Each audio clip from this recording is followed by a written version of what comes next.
21वीं सदी में जितने बड़े इंकलाब आए उसमें सबसे बड़ा इंकलाब टच स्क्रीन है। यानी ये जो हमारे हाथ में जो मोबाइल फ़ोन है, जो हमारे हाथ में लैपटॉप्स हैं, जो हमारे हाथ में टैबलेट्स हैं, ऐसे सब टच स्क्रीन है। आप उंगली लगाते हैं तो ये चलना शुरू हो जाते हैं। ये टच स्क्रीन ये कहते हैं कि 21वीं सदी की सबसे बड़ी इन्वेंशन है। ये वो इन्वेंशन है जिसने कंप्यूटर को फ्रेंडली बना दिया, जिसने कंप्यूटर को एक 4 साल के बच्चे से लेके 80 साल के बुजुर्ग तक सबके लिए काबिल इस्तेमाल बना दिया। तो ये टच स्क्रीन।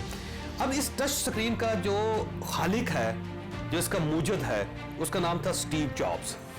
ये स्टीव जॉब एप्पल कंपनी का मालिक था। इसने एप्पल कंपनी बनाई और उसके बाद इसने सबसे पहले एक इंस्ट्रूमेंट बनाया जिसमें गाने रिकॉर्ड हो जाते थे, और एक छोटी सी डिवाइस जिसके साथ आप प्लग इन करते हैं ईयरफोन, तो उसके बाद आपके पास हज़ारों किस्म के गाने जो आपकी पसंद के हैं आप उनके पास उसके अंदर रिकॉर्ड कर लेते हैं। आईपॉड कहते हैं उसको, ये सबसे पहली उसकी इन्वेंशन थी।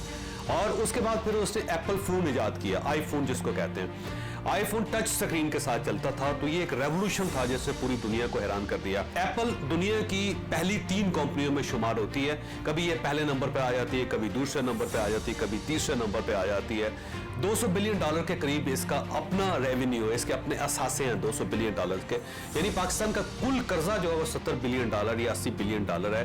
और अगर एप्पल कंपनी चाहे तो पाकिस्तान जैसे 28 मुल्कों के सारे कर्जे अदा कर सकती है, इतनी बड़ी कंपनी है ये। लेकिन स्टीव जॉब एक शुरू से ब्रिलियंट आदमी नहीं था। ये एक बहुत ही गरीब मस्कीन किस्म का बंदा था, दिमाग भी इसका काम नहीं करता था। पिछले दिनों इसने जो जॉब की पहली एप्लीकेशन दी थी वो बिकी है। $3.5 लाख में ये एप्लीकेशन बिकी है। आप ये एप्लीकेशन अपनी स्क्रीन पर देखिए, इसके सारे स्पेलिंग्स गलत हैं, इसमें ग्रामर की गलतियां हैं, इवन इससे जो कॉमास लगाए हैं, फुल स्टॉप्स लगाए हैं, वो भी गलत हैं।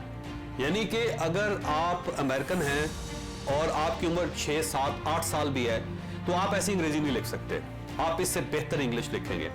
यानी ये इतना कुंद ज़हन था, इतना नालायक था, आम बच्चों के मुकाबले में इतना पीछे था कि ये एप्लीकेशन भी नहीं लिख सकता था। और एप्लीकेशन भी वो जब ये यूनिवर्सिटी से बाहर निकल चुका है, जब ये जवान हो चुका है। तो इतना नालायक आदमी, उसने पूरी दुनिया को रीशेप कर दिया। वो एक ऐसा रेवोल्यूशन ले आया पूरी दुनिया में कि अब ये कहा जाता है कि मोबाइल फ़ोन हो, लैपटॉप हो, टैबलेट्स हो, टच स्क्रीन के बगैर नहीं मुमकिन। अगर वो टच स्क्रीन नहीं है उसमें तो फिर उसका कोई फ़ायदा नहीं, फिर वो 90% कम है अपनी सलाहियत से, सिर्फ वो 10% रह जाता है। तो इस शख्स का ये कमाल है। लेकिन ये बैक बेंचर था। तालिब इल्मी के पूरे दौर में आम बच्चों के मुकाबले में ये बहुत पीछे था, हमेशा बैक बेंचर्स पे बैठता था। आखिरी क्लास की जो किताब होती थी उसमें स्टीव जॉब्स बैठता था। इसकी बुनियाद पर एक फिलॉसफी आई दुनिया में कि दुनिया में मैक्सिमम लोग जो तरक्की करते हैं वो बैक बेंचर होते हैं, वो क्लासरूम में पीछे बैठते हैं, नालायक स्टूडेंट्स होते हैं। और जो लोग क्लास में टॉप करते हैं, पहली कितारों में बैठते हैं, जिनकी पोजीशन बेहतर होती है, वो ज़्यादा कामयाब नहीं होते ज़िंदगी में। अब मसला ये है कि ये बैक बेंचर तो ये कामयाब कैसे हो जाते हैं, सवाल ये है। उसकी वजह ये है कि बड़े हराम खोर होते हैं ये। अब ये 17 साल अगर ये यूनिवर्सिटी में पढ़ रहे हैं तो इतने हराम खोर हैं कि इन्होंने कभी सोचा ही नहीं कि हमें पहली कितार में आना चाहिए, हमें फ्रंट डेस्क पे बैठना चाहिए। तो ये कंपीट क्या कर रहे हैं, ये बैक बेंचर पीछे बैठे हुए 16 साल से। आप इनकी कंसिस्टेंसी देखिए, आप इनका तसलसल देखिए और इनकी हिम्मत देखिए, हौसला देखिए कि 16 साल ये अपने क्लासरूम में आखिरी बेंच पे बैठे रहे, पिछली कितार में बैठे रहे, और उन्होंने कभी नहीं सोचा कि हमें पहली कितार में आना चाहिए। तो कंसिस्टेंसी जो होती है, इनका तसलसल जो होता है, ये हिम्मत जो होती है, ये बेसिकली बाद में इनको कामयाब करती है। क्योंकि कामयाबी के लिए सलाहियत नहीं चाहिए होती, अच्छे नंबर नहीं चाहिए होते। तो कामयाबी के लिए फ्रंट रो में बैठना जरूरी नहीं है, वो अहम नहीं है। और ये कतन तय नहीं हुआ कि आप अगर फ्रंट रो में बैठेंगे तभी आप कामयाब होंगे। बैक बेंचर भी कामयाब हो सकते हैं। आपके लिए कंसिस्टेंसी अहम होती है, आपके लिए हौसला अहम होता है, आपके लिए हिम्मत अहम होती है। और ये लोग क्योंकि 16 साल हिम्मत दिखाते हैं, 17 साल कंसिस्टेंसी इनके अंदर रहती है, ये इतने चालाक होते हैं और इतने हौसले वाले होते हैं कि दूसरे लोगों की कामयाबी पे इन्हें हर्ट नहीं करते।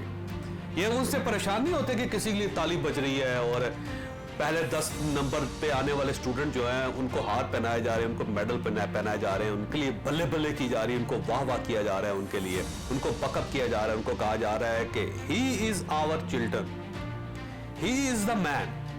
उनको इस चीज से कोई फर्क नहीं पड़ता। तो जितने बैक बेंचर होते हैं उनमें 3 खूबियां होती हैं। कंसिस्टेंसी, यानी नालायकी में भी 16 साल गुजार दिए उन्होंने और उनको कोई खास परेशानी नहीं हुई। दूसरा दरवेशी, कि वो मुतासर ही नहीं हो रहे कि जो पहले नंबर पे आ रहा है या दूसरे नंबर पे आ रहा है या तीसरे नंबर पे आ रहा है जिसके लिए तालियां बज रही हैं, तो इनके अंदर एक दरवेशी का एलिमेंट होता है। तीसरे ये ढीठ होते हैं कि पूरा जमाना इनको पिछले 16-17 साल से नालायक कह रहा है, लेकिन इसके बावजूद हिम्मत के साथ बैठे हुए हैं। इसके बावजूद उन्होंने कोई खुदकुशी नहीं की, इसके बावजूद ये घर से नहीं भागे, इसके बावजूद ये अपने कदमों पर जमे हुए हैं। तो इनके अंदर 3 खूबियां हुई है, तसलसल 16 साल नालायकी के साथ गुजार दिए, दरवेशी, किसी चीज ने मुतासर नहीं किया, और ढीठ। और ये वो 3 एलिमेंट हैं जो कामयाबी के लिए इंतहाई जरूरी होते हैं। अगर आप में कंसिस्टेंसी नहीं है, अगर आप में दरवेशी नहीं है, और अगर आप ढीठ नहीं है, तो आप कामयाब नहीं हो सकते।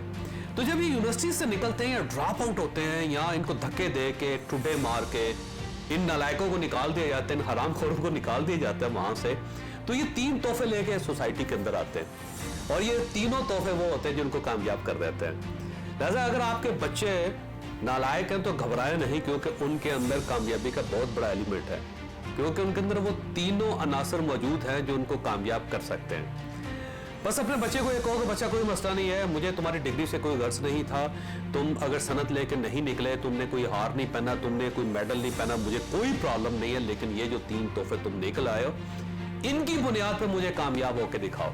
तो जब वो 16, 17, 18 साल का, 25 साल का होता है, तो उसको तब की दे उसे वेल डन यार, कोई मसला नहीं है, तुम वाकई बड़े ठीक थे, तुमने वाकई कमाल कर दी, अब मुझे दिखाओ कि तुम इन 3 कमालात के साथ क्या कमाल कर सकते हो।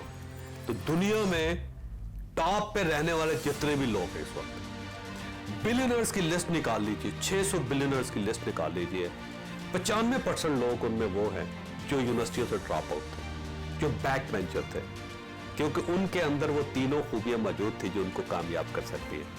लिहाजा जरूरी नहीं है कि नालायक आदमी नाकामयाब भी हो, वो कामयाब भी हो सकता है, क्योंकि उसके अंदर वो तीनों अनासर मौजूद हैं जो नाकाम लोगों को कामयाब बनाते हैं, जो एक आम से नालायक को स्टीव जॉब बना देते हैं, जो उसे पूरी दुनिया को तब्दील करने का हुनर दे देते हैं।